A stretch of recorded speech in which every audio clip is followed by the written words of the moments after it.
Europe 1. Il est 5h30 sur Europe 1, le journal Christophe Lamar. Bonjour Christophe. Bonjour Alexandre, bonjour à tous. Une remise en liberté qui ne passe décidément pas à Tourcoing. Les syndicats de policiers très en colère après la remise en liberté des deux principaux suspects dans l'enquête sur le lynchage de leurs collègues de la BAC.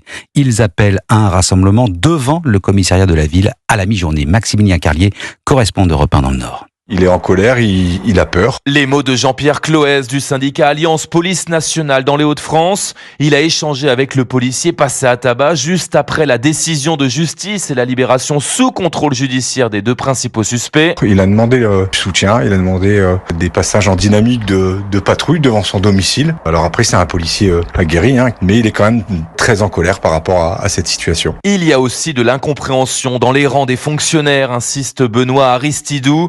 Ce délégué unité SGP Police à Roubaix est favorable à la mise en place rapide de peines minimales. Ça fait des années qu'on alerte, ça fait des années qu'on a des blessés dans nos rangs. Je rappelle, en France, c'est quand même un fonctionnaire de police qui est blessé toutes les 3 heures. Si on met pas un stop tout de suite à une délinquance sauvage, on court sur des drames qui vont être quotidiens, réguliers. Un électrochoc, voilà ce qu'il faut, conclut ce syndicaliste, afin d'éviter un ensauvagement de la société de plus en plus jeune et qui sera, selon lui, incontrôlable. À Lille, Maximilien Carlier, Europe 1.